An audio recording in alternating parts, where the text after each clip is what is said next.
അച്ഛൻ നേരത്തെ പറഞ്ഞല്ലോ ഇരു വിഭാഗത്തെയും തൃപ്തിപ്പെടുത്തിക്കൊണ്ട് തീരുമാനം എടുക്കണം. അല്ല കുറച്ചും പറഞ്ഞല്ലോ ഇരു വിഭാഗം രണ്ടുപേരെയും കേട്ടിട്ട് രണ്ടുപേരുടെ അത് അവിടുത്തെ വികാരി ഊരക്കാരനച്ഛൻ ഞങ്ങളോട് ഇന്നലെ പറഞ്ഞു. അല്ല ആ കാര്യത്തിനെ ബേസ് ചെയ്തല്ല ഞാൻ പറയുന്നത്. ഇരു വിഭാഗം നമുക്കിപ്പോ അറിയാലോ, ഒരു വിമതരും ഉണ്ട്, സഭയുടെ കൂടെ എന്ന് പറയപ്പെടുന്ന ഞങ്ങളും ഉണ്ട്. അപ്പൊ ഈ രണ്ടുപേരും അച്ഛൻ ഒരു കാര്യം മനസ്സിലാക്കേണ്ടതെന്ന് വെച്ചാൽ ഈ വിമത വിഭാഗം എന്നൊരു വിഭാഗം ഇല്ല ഇവിടെ. ഇവിടെ ആകെ വിമതരുള്ളത് ഈ വൈദികര് മാത്രമേ ഉള്ളൂ. എറണാകുളം അതിരൂപതയില്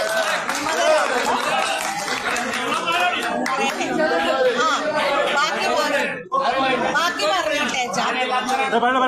പറഞ്ഞോട്ടെ.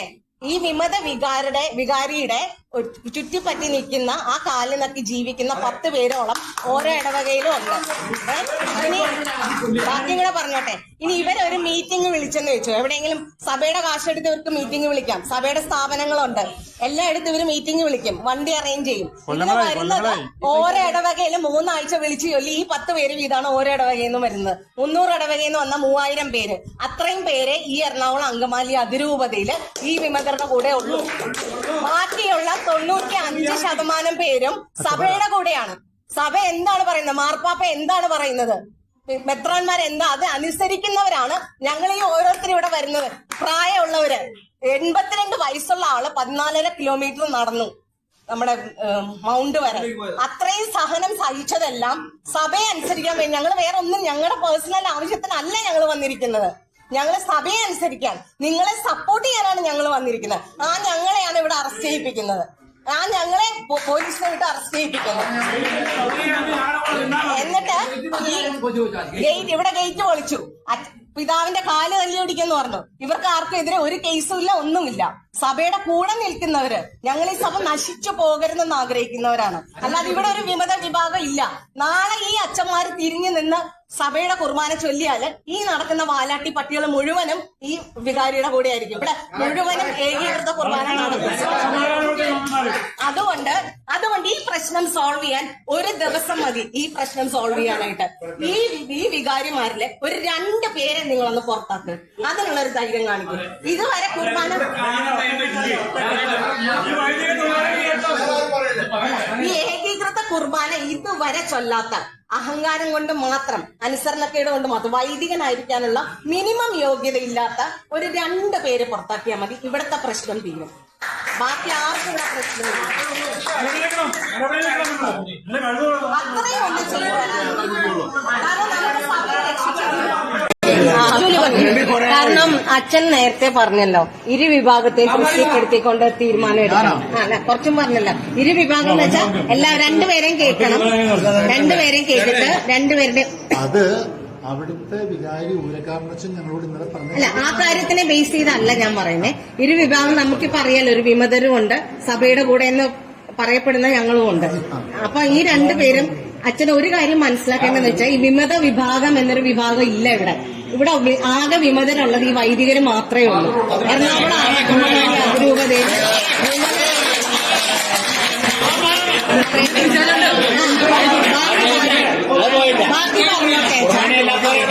ബാക്കി പറഞ്ഞോട്ടെ. ഈ വിമത വികാരിയുടെ ചുറ്റിപ്പറ്റി നിൽക്കുന്ന ആ കാലിൽ നക്കി ജീവിക്കുന്ന 10 പേരോളം ഓരോ ഇടവകയിലും ഉണ്ട്. ബാക്കിയുള്ള പറഞ്ഞോട്ടെ. ഇനി ഇവരൊരു മീറ്റിംഗ് വിളിച്ചെന്ന് വെച്ചു, എവിടെയെങ്കിലും സഭയുടെ കാശെടുത്ത് ഇവർക്ക് മീറ്റിംഗ് വിളിക്കാം. സഭയുടെ സ്ഥാപനങ്ങളുണ്ട്, എല്ലായിടത്തും ഇവർ മീറ്റിംഗ് വിളിക്കും, വണ്ടി അറേഞ്ച് ചെയ്യും. ഇതിന് വരുന്നത് ഓരോ ഇടവകയിലും 3 ആഴ്ച വിളിച്ചു ചൊല്ലി ഈ 10 പേര് വീതാണ് ഓരോ ഇടവകയിൽ നിന്നും വരുന്നത്. 300 ഇടവകയിൽ നിന്ന് വന്ന 3000 പേര്. അത്രയും പേര് ഈ എറണാകുളം അങ്കമാലി അതിരൂപതയില് ഈ വിമതരുടെ കൂടെ ഉള്ളൂ. ബാക്കിയുള്ള 95% പേരും സഭയുടെ കൂടെയാണ്. സഭ എന്താണ് പറയുന്നത്, മാർപ്പാപ്പ എന്താണ് പറയുന്നത്, മെത്രാന്മാർ എന്താ, അത് അനുസരിക്കുന്നവരാണ് ഞങ്ങൾ ഈ ഓരോരുത്തരും ഇവിടെ വരുന്നത്. പ്രായമുള്ളവര് 82 വയസ്സുള്ള ആള് 14.5 കിലോമീറ്റർ നടന്നു നമ്മുടെ മൗണ്ട് വരെ. അത്രയും സഹനം സഹിച്ചതെല്ലാം സഭയെ അനുസരിക്കാൻ വേണ്ടി. ഞങ്ങൾ വേറെ ഒന്നും ഞങ്ങളുടെ പേഴ്സണൽ ആവശ്യത്തിനല്ല ഞങ്ങൾ വന്നിരിക്കുന്നത്. ഞങ്ങൾ സഭയെ അനുസരിക്കാൻ, നിങ്ങളെ സപ്പോർട്ട് ചെയ്യാനാണ് ഞങ്ങൾ വന്നിരിക്കുന്നത്. ആ ഞങ്ങളെയാണ് ഇവിടെ അറസ്റ്റ് ചെയ്യിപ്പിക്കുന്നത്. ആ ഞങ്ങളെ പോലീസിനെ വിട്ട് അറസ്റ്റ് ചെയ്യിപ്പിക്കുന്നത്. എന്നിട്ട് ഇവിടെ ഗേറ്റ് പൊളിച്ചു. പിതാവിന്റെ കാല് തല്ലി ഓടിക്കെന്ന് പറഞ്ഞു. ഇവർക്ക് ആർക്കും എതിരെ ഒരു കേസും ഇല്ല, ഒന്നുമില്ല. സഭയുടെ കൂടെ നിൽക്കുന്നവര്, ഞങ്ങൾ ഈ സഭ നശിച്ചു പോകരുതെന്ന് ആഗ്രഹിക്കുന്നവരാണ്. അല്ലാതെ ഇവിടെ ഒരു വിമത വിഭാഗം ഇല്ല. നാളെ ഈ അച്ഛന്മാര് തിരിഞ്ഞു നിന്ന് സഭയുടെ കുർബാന ചൊല്ലിയാല് ഈ നടക്കുന്ന വാലാട്ടി പട്ടികൾ മുഴുവനും ഈ വികാരിയുടെ കൂടെ ആയിരിക്കും. ഇവിടെ മുഴുവനും ഏകീകൃത കുർബാന. അതുകൊണ്ട് ഈ പ്രശ്നം സോൾവ് ചെയ്യാൻ ഒരു ദിവസം മതി. ഈ പ്രശ്നം സോൾവ് ചെയ്യാനായിട്ട് ഈ വികാരിമാരിലെ ഒരു 2 പേരെ നിങ്ങളൊന്ന് പുറത്താക്കുക. അതിനുള്ളൊരു ധൈര്യം കാണിക്കും. ഇതുവരെ കുർബാന ഈ ഏകീകൃത കുർബാന ഇതുവരെ ചൊല്ലാത്ത അഹങ്കാരം കൊണ്ട് മാത്രം, അനുസരണക്കേട് കൊണ്ട് മാത്രം, വൈദികനായിരിക്കാനുള്ള മിനിമം യോഗ്യതയില്ലാത്ത ഒരു 2 പേരെ പുറത്താക്കിയാൽ മതി. ഇവിടുത്തെ പ്രശ്നം തീരും. ബാക്കി ആർക്കും ഈശോ മിശിഹായ്ക്ക് സ്തുതിയായിരിക്കട്ടെ. ഞാൻ മാണിപ്പറമ്പിലച്ചൻ, എറണാകുളം. ഇതാണ് സുറിയാനി പെണ്ണ്.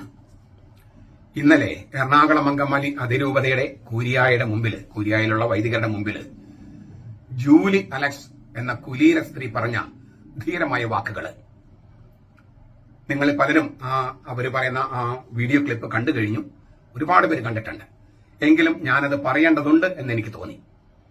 ആ ജൂലി അലക്സിനെ പോലുള്ള സ്ത്രീ പുരുഷന്മാരിലാണ് സുറിയാനി കത്തോലിക്ക സഭയുടെ ഭാവിയും പ്രതീക്ഷയും. വൺ ചർച്ച് വൺ കുർബാന മൂവ്മെന്റിന്റെ ആളുകൾ എറണാകുളം അങ്കമാലി അതിരൂപതയിലെ കൂരിയാലെ വൈദികരെ കാണാൻ ചെന്നു. ആ വൈദികരോട് ഈ ജൂലി അലക്സ് പറയുന്ന വാക്കുകള്, ആ വാക്കുകൾ ഞാൻ അങ്ങനെ തന്നെ പറയാണ്, അവരുടെ വാക്കുകള്. അച്ഛന്മാരെ, എറണാകുളം അങ്കമാലി അതിരൂപതയിൽ 2 കൂട്ടരും എന്ന് നിങ്ങൾ പറഞ്ഞല്ലോ. 2 കൂട്ടരെയും കേൾക്കുമെന്ന് നിങ്ങൾ പറഞ്ഞല്ലോ. അതായത് 2 പേരെയും കേൾക്കണമെന്ന്. ഇവിടെ ഏതാണ് 2 ഭാഗം? ഇവിടെ വിമത വിഭാഗം എന്നൊരു അൽമായ വിഭാഗം ഇല്ല. എറണാകുളം അങ്കമാലി അതിരൂപതയിൽ അൽമായരുടെ വിമത വിഭാഗം ഇല്ല. ഇവിടെ 2 കൂട്ടരില്ല, വിവിധ വിഭാഗങ്ങളില്ല. അതുകൊണ്ട് 2 വിഭാഗങ്ങളും ഇല്ല. ഇവിടെ ആകെ വിമതരായിട്ടുള്ളത് വികാരിയച്ഛനാണ്, വികാരിയച്ഛന്മാരാണ്. പിന്നെ അവരെ ചുറ്റിപ്പറ്റി നിൽക്കുന്ന, അവരുടെ കാല് നക്കി നിൽക്കുന്ന ഒരു 10 പേരുണ്ടാകും ഓരോ ഇടവകയിലും. ഇവരൊരു മീറ്റിംഗ് വിളിച്ചെന്ന് വെച്ചോളൂ. സഭയുടെ കാശെടുത്ത് മീറ്റിംഗ് വിളിക്കും. സഭയുടെ സ്ഥാപനങ്ങളിൽ മീറ്റിംഗ് വെക്കും. വണ്ടി അറേഞ്ച് ചെയ്യും. ഇവർ വരുന്നത് എങ്ങനെയാ? ഓരോ ഇടവകയിലും കല്യാണം വിളിച്ചു ചൊല്ലുന്നത് പോലെ 3 പ്രാവശ്യം വിളിച്ചു ചൊല്ലി ഇവര് 10 പേര് വീതമാണ് വരുന്നത്. 300 ഇടവകയിൽ നിന്ന് വന്നാൽ 3000 പേരായി. ഇത്രയും പേരെ ഈ അതിരൂപതയിൽ വിമതരുടെ കൂടെയുള്ളൂ. ബാക്കിയുള്ള എല്ലാവരും 95 അതിലേറെ ശതമാനത്തിലേറെ സഭയുടെ കൂടെയാണ്, മാർപ്പാപ്പയുടെ കൂടെയാണ്. സഭ എന്ത് പറയുന്നു, മാർപ്പാപ്പ എന്ത് പറയുന്നു, അതിന്റെ കൂടെ അതനുസരിക്കുന്നവരാണ് ഇവിടെ ഈ ഇപ്പൊ നിങ്ങളുടെ അടുത്ത് വന്നിരിക്കുന്നത്. 82 വയസ്സുള്ള ആളുകള് 12 കിലോമീറ്റർ നടന്നു. എന്തിന്? അവരുടെ പ്രൈവറ്റായി എന്തെങ്കിലും കാര്യങ്ങൾ നേടാൻ വേണ്ടിയാണോ? അല്ല, മെത്രാൻസിനോട് തീരുമാനിച്ച കുർബാന കിട്ടാൻ, സഭയ്ക്ക് വേണ്ടി, മെത്രാന്മാർക്ക് വേണ്ടി, നിങ്ങൾക്ക് വേണ്ടിയാണ് ഞങ്ങൾ പദയാത്ര നടത്തിയത്. നിങ്ങൾക്ക് വേണ്ടിയാണ് ഞങ്ങൾ തെരുവിൽ ഇറങ്ങിയത്. എന്നിട്ട് ഞങ്ങളെ അറസ്റ്റ് ചെയ്യിക്കുക, ഞങ്ങളെ തല്ലിച്ചതയ്ക്കുക, ഞങ്ങൾക്കെതിരെ പോലീസ് കള്ളക്കേസ് എടുക്കുക, കോടതിയിൽ ഞങ്ങൾക്കെതിരെ കേസ് കൊടുക്കുക. ഇവിടുത്തെ ഗേറ്റ് പൊളിച്ചു, കേസുണ്ടായോ? മെത്രാപ്പൊലിത്തരെ കാല് തല്ലിയൊടിക്കുമെന്ന് പറഞ്ഞു, കേസുണ്ടായോ? ഇവിടെ അതിക്രമിച്ച് കയറി, കേസുണ്ടായോ? അതിനെതിരെ കേസുണ്ടാകില്ല, യാതൊന്നുമില്ല. സഭയുടെ കൂടെ നിൽക്കുന്നവർക്കെതിരെ നടപടികൾ, കേസ്, പോലീസ്. സഭയുടെ കൂടെ നിൽക്കുന്നവർക്കെതിരെ മാത്രം. നാളെ ഈ വികാരിമാര് തിരിഞ്ഞു നിന്ന് ദൈവോന്മുഖ കുർബാന ചൊല്ലിയാൽ ഈ വാലാട്ടി പട്ടികളെല്ലാം ആ വികാരിയുടെ കൂടെ ആയിരിക്കും. അതിനാൽ അച്ഛന്മാരെ, ഈ പ്രശ്നം പരിഹരിക്കാൻ ഒറ്റ ദിവസം മതി. ഒറ്റ ദിവസം. അനുസരിക്കാത്ത വികാരിമാരിൽ 2 പേരെ നിങ്ങൾ പുറത്താക്കൂ. ഇതുവരെ ഏകീകൃത കുർബാന ചൊല്ലാത്ത 2 പേരെ നിങ്ങൾ പുറത്താക്കൂ. ഇതാണ് ജൂലി അലക്സ് അവരോട് പറഞ്ഞത്. ഓരോന്ന് പറയുമ്പോഴും ഭയങ്കര കയ്യടിയായിരുന്നു. അച്ഛന്മാരത് കേട്ടു. ഉദയം പേരൂരില് കുർബാനയ്ക്കടിയിൽ പേക്കൂത്ത് നടത്താൻ പോയ പെണ്ണുങ്ങളില്ലേ, പിഴച്ച പെണ്ണുങ്ങള്, അവർ ഈ ജൂലി അലക്സിനെ കണ്ടുപറ്റിക്കൂ. ഇതാണ് സുറിയാനി പെണ്ണ്. പേക്കൂത്ത് നടത്തി കുർബാനയെ അവഹേളിച്ച പെണ്ണുങ്ങള്, അവര് സ്ത്രീവർഗത്തിന് തന്നെ, സുറിയാനി കത്തോലിക്ക സഭയ്ക്ക് മാത്രമല്ല, സ്ത്രീവർഗത്തിന് തന്നെ അവമാനമാണ്. നമ്മുടെ കർത്താവിനെയാണ് അവർ അവമാനിച്ചത്. മനുഷ്യവംശത്തിന് തന്നെ അവമാനമാണ്. സ്ത്രീവർഗത്തിന് മാത്രമല്ല. പിന്നെ ഈ ജൂലി അലക്സ് പോയത് എവിടേക്കാണ്? എറണാകുളത്തെ കൂരിയ, എറണാകുളം അങ്കമാലിയുടെ ഇപ്പോഴത്തെ കൂരിയ. അവരാരെങ്കിലും സഭയുടെ കുർബാന അർപ്പിക്കുന്നവരാണോ? മാർപ്പാപ്പി അനുസരിക്കുന്നവരാണോ? നമ്മുടെ ഗതികേട് നോക്കണേ. മാർപ്പാപ്പി അനുസരിക്കുന്നവർ മാർപ്പാപ്പി അനുസരിക്കാത്തവരുടെ അടുത്ത് പരാതിക്ക് പോകണം.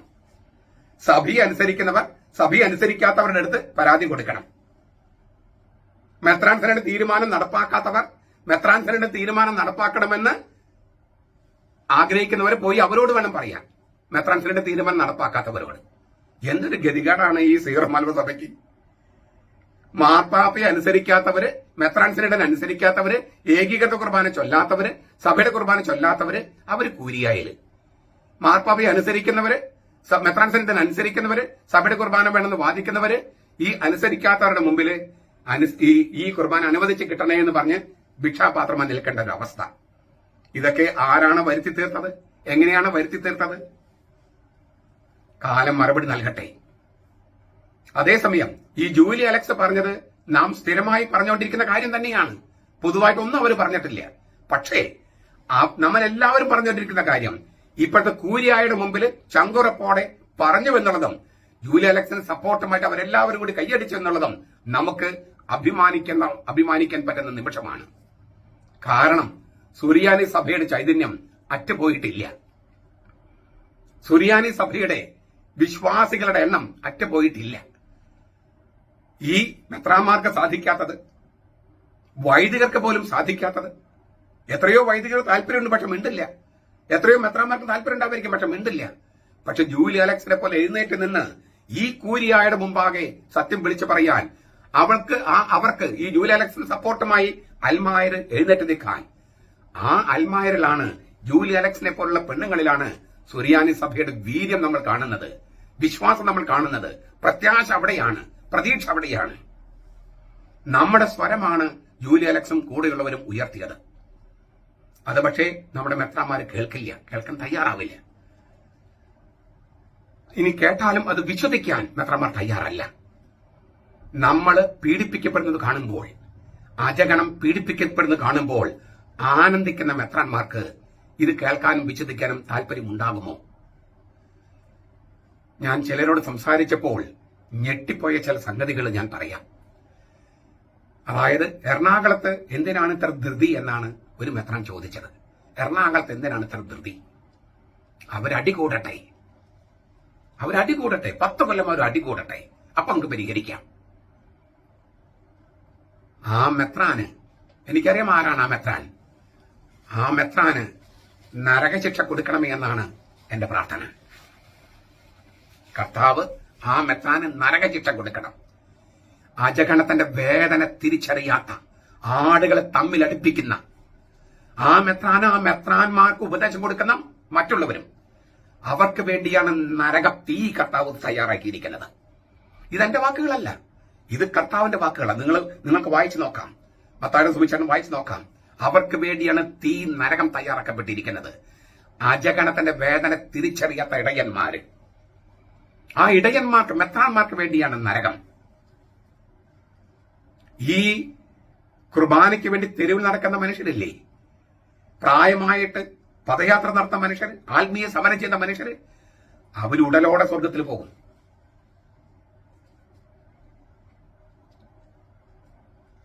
ഇഹലോകത്ത് മാത്രമാണ് പ്രത്യാശ വെക്കുന്നതെങ്കിൽ ഞാൻ പറയുന്നതിനൊന്നും അർത്ഥമില്ല. അപ്പോ പൗലോസിന്റെ വാക്കുകളാണ് എനിക്ക് നിങ്ങളോട് പറയാനുള്ളത്.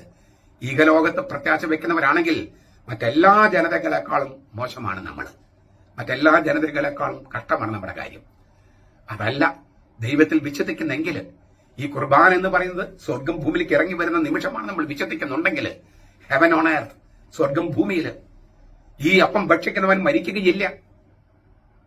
നിങ്ങൾ എന്റെ കൽപ്പന എന്നെ സ്നേഹിക്കുന്നതിന്റെ കൽപ്പന പാലിക്കുക.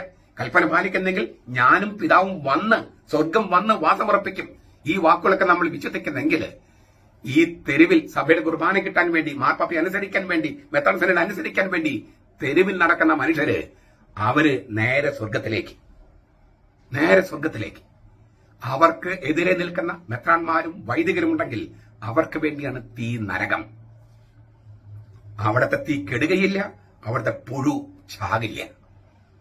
നമ്മുടെ കർത്താവ് യേശു മിശിഹായുടെ കൃപയും പിതാവായ ദൈവത്തിന്റെ സ്നേഹവും പരിശുദ്ധാത്മാവിന്റെ സഹവാസവും നാം എല്ലാവരോടും കൂടി ഉണ്ടായിരിക്കട്ടെ, ഇപ്പോഴും എപ്പോഴും എന്നേക്കും. ആമേൻ.